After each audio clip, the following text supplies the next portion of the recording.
देवतांनी बऱ्याच वेळा आमच्या बाबतीत कपट सुद्धा नको, काहीतरी एक ठोस पुरावा सादर करा.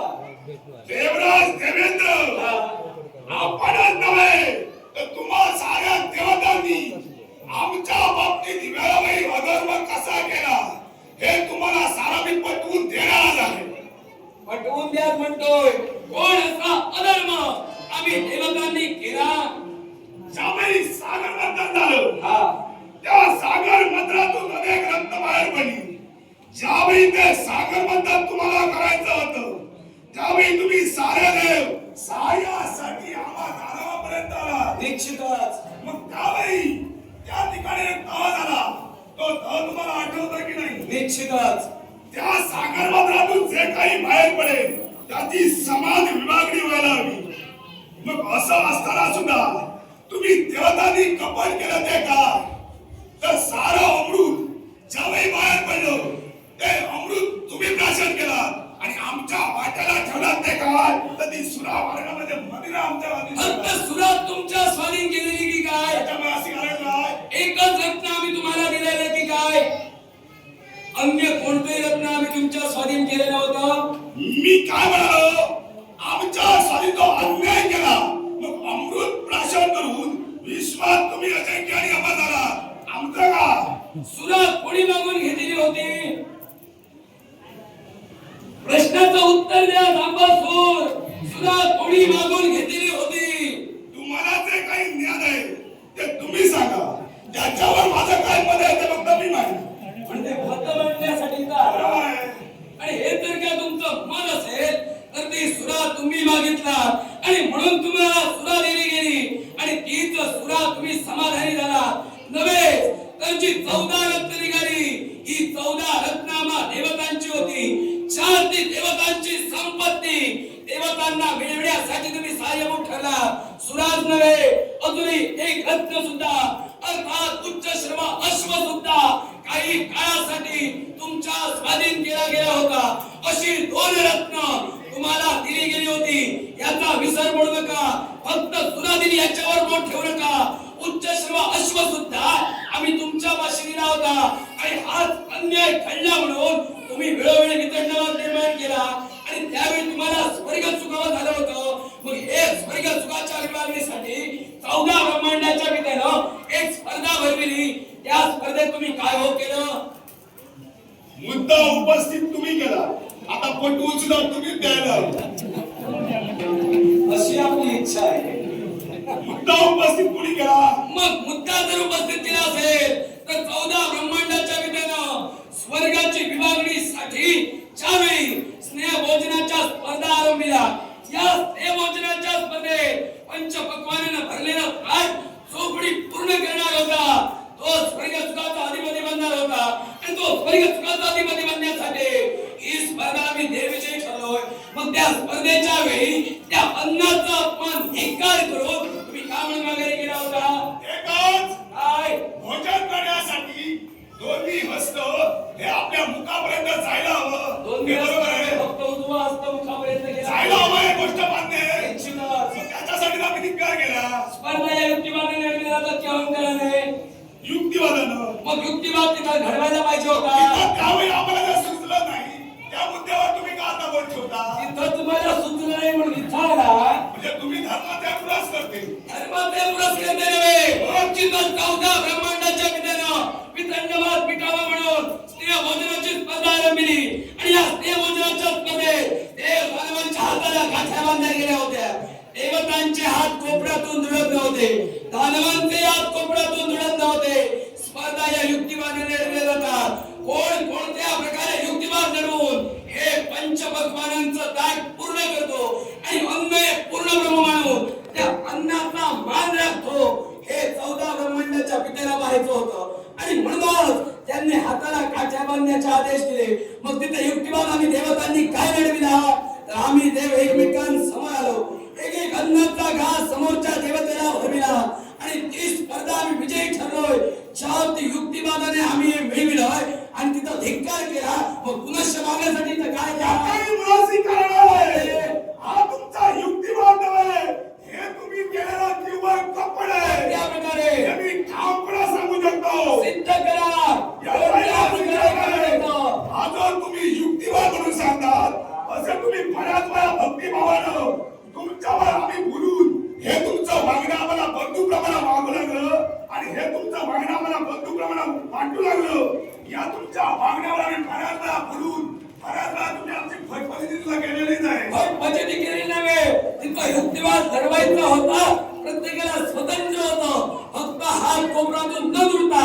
अन्न भक्षण करायचं होतं, मग त्या अन्नाचा धिक्कार करत जर तुम्ही तिथं गेलात, ती स्पर्धा तुम्हाला अमान्य झाली, मग इथल्या पुनश्च स्वर्ग सुखाच्या प्राप्तीसाठी का म्हणून येतात? तर एखाद्या गोष्टीचा धिक्कार केला तर धिक्कारच करा. देवराज, नका. तुम्ही धिक्कार म्हणतात, होय, तुमच्या मुद्द्यावर तुम्ही ठाम आहात. निश्चितच. स्पर्धेचे नियम कोणी ठरवले होते? विरंचिनी. विरंचिनी नियम ठरवले होते. निश्चितच. स्पर्धेत काय ठरलं होतं? कोपऱ्यातून हात न दुडता अन्न भक्षण करायचं. गोष्ट मान्य आहे. मुद्द्यावर तुम्ही ठाम आहात. बोला काय ते बोला. तुम्ही युक्तिवाद काय केला आम्ही देव एकमेकांसमोर आलो, आणि काय केला? अन्नाचा घास एकमेकांना भरविला. हे तुमच्या नियमात ठरलं होतं. दानवेश्वर, तिथं वागतात आणि युक्तिवादाचा मोठेपणा आम्हाला दानवेश्वर, कपटच केला. याला माझ्या कपट मुद्द्यावर कसं म्हणू शंभर शकता? आहे. स्पर्धा युक्तिवादाने लढल्या पाहिजे की नको ते सांगा. युक्तिवाद हा युक्तिवाद निश्चितच युक्तिवाद हा आता होतो. तुम्हाला युक्तिवाद तिथं करायचा होता. मग ज्यावेळी नियम ठरले त्यावेळी नियमावली तुम्ही आमच्या हाती दिले होतात का? म्हणते तुझ्या आधी नियमावली द्यायला पाहिजे होती. म्हणजे तुम्ही तुमच्या मनाला वाटेल, बुद्धीला पटेल ते करा, पण आणि आमच्या दादावादी बुद्धीला पटेल नव्हे. दानवेश्वर स्पर्धेचा फक्त नियम होता की हात न दुडता अन्न भक्षण करायचं. मग हात अन्न न दुडता जर भक्षण करायचं आणि ते भक्षण करण्यासाठी आम्ही ते एकमेकांसमोर आलो, अन्नाचा घास हात कोपऱ्यातून न दुडता भरविला. यात कपट काय? तुम्ही सुद्धा युक्तिवाद भरविला पाहिजे होता. तुम्ही सुद्धा तुमच्या बंधूंच्या समोर येऊन अन्नाचा घास भरू शकला असता, पण त्यावेळी अन्नाचा धिक्कार तरी का केला? याच्यामुळे स्वीकारलं आहे. काय? आणि त्या स्पर्धेचे नियम ठेवले होते, त्या स्पर्धेच्या नियमावर आम्ही काम होतो. स्पर्धेचा नियम तुम्ही होता. नियमापासून टाळा. युक्तिवाद तुम्हाला भीती निर्माण झाली ती हारण्याची. त्या स्पर्धेत तुम्ही हारणार म्हणून तुम्ही हा सारा युक्तिवाद आमच्यापाशी केला. अहो तुम्ही करायला हवं. धर्मी जा. प्रत्येक देवतेला स्वतंत्र होतं. कपट न करता युक्तिवादानं जो कुणी अन्न भक्षण करेल त्यांच्या माती स्वर्ग साम्राज्य येणार होतं. मग तिथं आम्ही युक्तिवाद लढविला. याला कपट कसं म्हणता? तुम्ही अधर्मी जात, अधर्मी राहणार आणि माझ्या नजरेत तुम्ही कायम अधर्मीच असणार. आपल्या नजरेत जरी अधर्मी असतो तरी धर्माचा शासक म्हणून या विश्वाच्या ठाई या इंद्रपदावर एवढा जुरंद्र हो. धर्माचा मोठेपणा सांगू नकोस. धर्माचा मोठेपणा सांगूच नकोस. बोलण्याचा तुम्ही मोठेपणा. अधर्म्य. मला सांगा, आ, ऋषी महंत तुम्हाला कुणा समान? ऋषी महंत आम्हाला पिता पिता समान. निश्चितच. गोष्ट मान्य आहे. गोष्ट सांगू नका, मुद्दा उपस्थित करा. नाही नंतर जर तुम्ही फिराल म्हणून बदल विचार गोष्टी मान्य करण्यासाठी तुम्ही ठामात. होय, महंत तुम्हाला पिता समान. होय. मग वाचक महंताची पत्नी मुकुंदा, हा, बरोबर ना? वाचक महंताची पत्नी मुकुंदा हिच्याकडं तुम्ही का गेला? हिच्या तिची इच्छा पूर्ण करण्यासाठी हा देव गेला. अधिकार कोणी दिला? अधिकार माझ्या सावरा, जरा थांबा. जरा थांबा. मुद्दा आता मी उपस्थित करणार. तुम्ही धर्माचा आता मोठेपणा मला सांगता.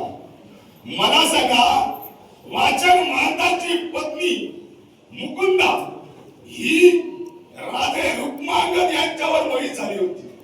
मग जर ती राधे रुक्मांगद यांच्यावर मोहित झाली, मग तुम्ही मध्यंतरी ढवळढवळ का करायला गेला? तिची इच्छा पूर्ण झाली होती. तिची इच्छेच्या पूर्णतेसाठी एका स्त्रीची इच्छा पूर्ण करण्यासाठी हा देवराज इंद्रजितपर्यंत गेला आणि तिची इच्छा मी पूर्ण केली. यात तुमचं काय होतं? म्हणजे तुम्ही धर्माचा क्रस करतो. हो. मग मला सांगा, तिची इच्छा काय होती? ती मोहित कोणावर झाली होती? राधे रुक्मांगद यांच्यावर. हो. मग त्या रुक्मांगदाचं रूप घेण्याचा अधिकार मला कोणी दिला? रुक्मांगदावरती ढाळली होती आणि म्हणूनच तिची इच्छा रुक्मांगदा गर्वी पूर्ण व्हावी म्हणून मी रुक्मांगदाचं रूप घेतलं आणि तिच्या इच्छेच्या पूर्णतेसाठी मी तत्पर ठरलो. एका स्त्रीची इच्छा पूर्ण करणं हे धर्मकार्यच होय. देवराज, तुम्ही खरं बोलता. हो. खरं बोलता. बोलल्या तुमचा मुद्दा उपस्थित करा. मी मला खरं सांगा, राधे रुक्मांगद यांच्यावर जरी मोहित झाली होती, हा. मग त्यांची इच्छा राधे रुक्मांगद परिपूर्ण करणार होते. तुमचं काय? त्यांना इच्छा पूर्ण केली नाही त्याचा प्रश्न राहिला, पण तिची इच्छा त्याच्याकडनं पूर्ण व्हावी म्हणून मी तिथपर्यंत गेलो. मग देवराज देवेंद्र, आता माझा मुद्दा आहे का? हा. तुम्ही मगापासून मला म्हणतात मी धर्माचा पुरस्कर्ता, आम्ही धर्माच्या पुरस्कर्ता या विषयावर ठाम आहात. मग तुम्ही जर धर्माला अनुसरून होता, मग राजा रुक्मांगदावरती मोहीत झालेली असताना सुद्धा तुम्ही देवराज देवेंद्र हे तुम्हाला माहीत असून सुद्धा तिची इच्छा परिपूर्ण करण्याचा अधिकार तुम्हाला कुणी दिला आणि कसा दिला हे स्पष्टीकरण मला आता इथं द्यायला जाऊ. तिची इच्छा होती म्हणून मी तिथपर्यंत गेलो आणि ती इच्छा मी पूर्ण केली. या अर्थी एका स्त्रीची इच्छा पूर्ण करणं हा धर्म होय आणि म्हणून ते धर्मकार्य देवराजाने केलं. नुसतं धर्मकार्य म्हणून बोलू नका. तुम्हाला अधिकार कुणी दिला हा जो मी इथं मुद्दा उपस्थित केला याच्यामुळे कारण काय माहितीये काय? तुमच्याकडे आता उत्तर नाही. कारण कसं झालं माहितीये काय?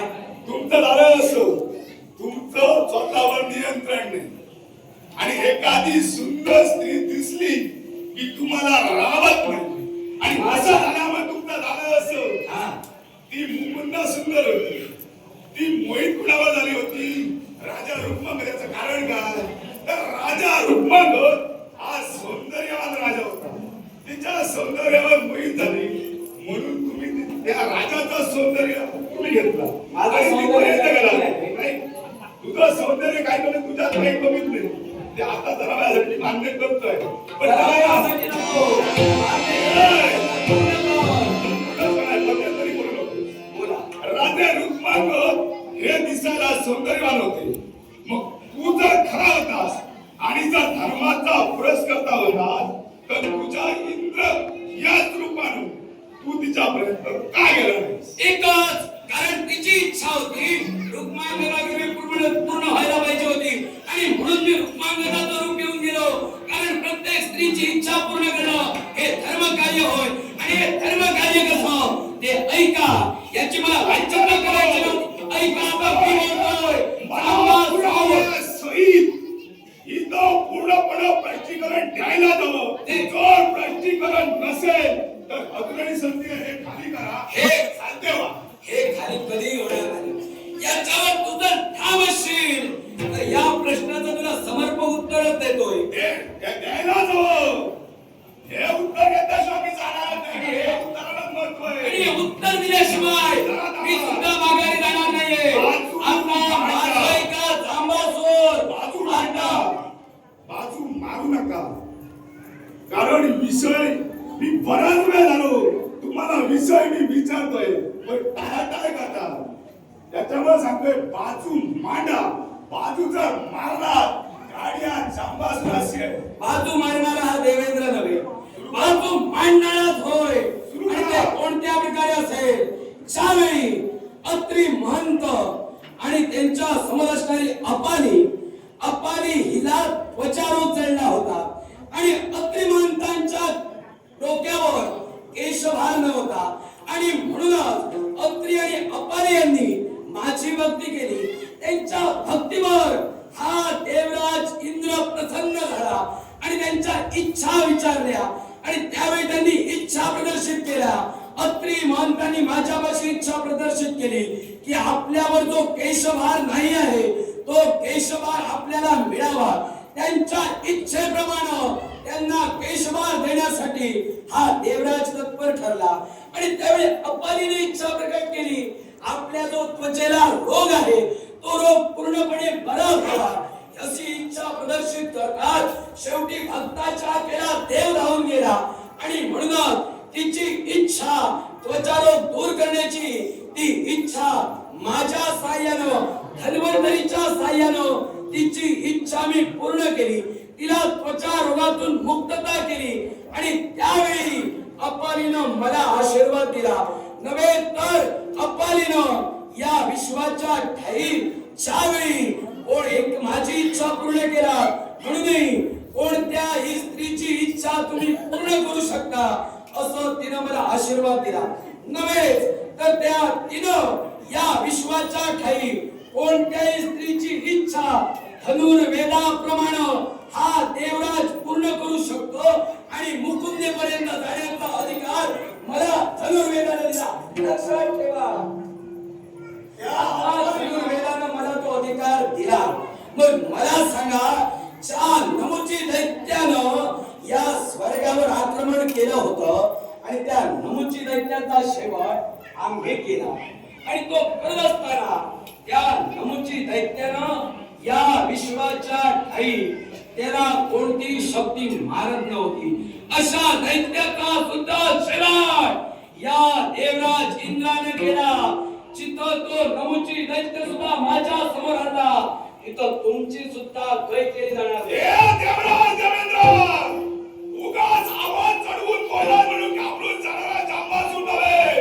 अरे तू अधर्मी आहेस, अधर्मी राहणार आणि माझ्या नव्हे अधर्मी आहेस. हे तांबासूर, मुखाच्या वर्गणा करू नकोस.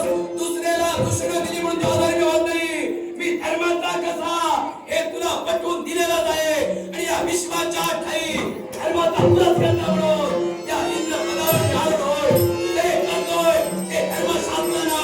आणि तू जर का माझ्या समोर असेल तर तू निघून जा. देवराज